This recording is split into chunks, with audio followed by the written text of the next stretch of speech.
Science कहती है future already exist करता है और कुरान कहता है सब कुछ लिखा हुआ है।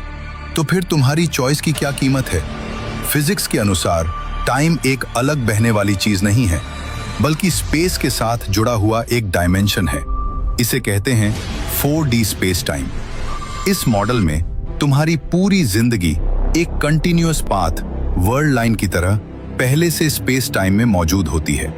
कुरान कहता है हमने हर चीज को एक किताब में दर्ज कर दिया है, यानी जो साइंस स्पेस टाइम स्ट्रक्चर कहती है, कुरान उसे किताब की तरह बयान करता है। तुम सोचते हो तुम फ्यूचर की तरफ बढ़ रहे हो, लेकिन रिलेटिविटी के अनुसार फ्यूचर कोई अलग जगह नहीं है। तुम ऑलरेडी स्पेस टाइम के उसी स्ट्रक्चर के अंदर हो। थ्योरी ऑफ रिलेटिविटी के अनुसार डिफरेंट ऑब्जर्वर्स के लिए टाइम अलग बिहेव करता है। इसका मतलब कोई यूनिवर्सल प्रेजेंट मोमेंट एग्जिस्ट नहीं करता। कुरान इशारा करता है अल्लाह के लिए वक्त की ये सीमाएं नहीं है। अगर प्रेजेंट एब्सोल्यूट नहीं है तो पास्ट और फ्यूचर को भी अलग अलग रियल मानना मुश्किल हो जाता है। यहीं से आता है ब्लॉक यूनिवर्स थियरी, जिसके अनुसार पास्ट, प्रेजेंट, फ्यूचर तीनों इक्वली रियल हैं।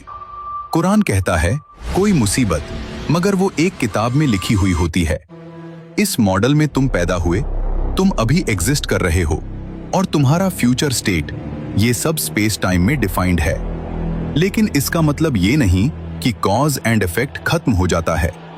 फिजिक्स अब भी कहती है तुम्हारा हर एक्शन एक कॉज है जो आगे इफेक्ट क्रिएट करता है। तुम पढ़ते हो, नॉलेज बढ़ता है। तुम प्रैक्टिस करते हो, स्किल डेवलप होती है। ये चेन रियल है। और कुरान कहता है इंसान के लिए वही है जिसके लिए उसने कोशिश की। तो सवाल ये है, अगर फ्यूचर ऑलरेडी डिफाइंड है तो क्या फ्री विल खत्म हो जाती है? साइंटिफिक व्यू में ऐसा जरूरी नहीं है।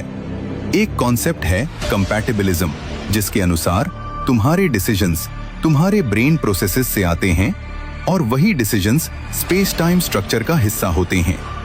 मतलब तुम डिसीजंस लेते हो, लेकिन वही डिसीजंस पहले से उस स्ट्रक्चर में इंक्लूडेड हैं।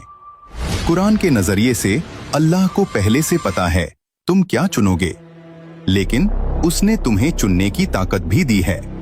तुम फ्यूचर को चेंज नहीं कर रहे, बल्कि तुम्हारे एक्शंस ही उस फ्यूचर का हिस्सा हैं। कुरान कहता है अल्लाह हर चीज को जानने वाला है। अब एक और ट्विस्ट, क्वांटम फिजिक्स बताती है कि माइक्रोस्कोपिक लेवल पर कुछ इवेंट्स प्रोबेबिलिस्टिक होते हैं।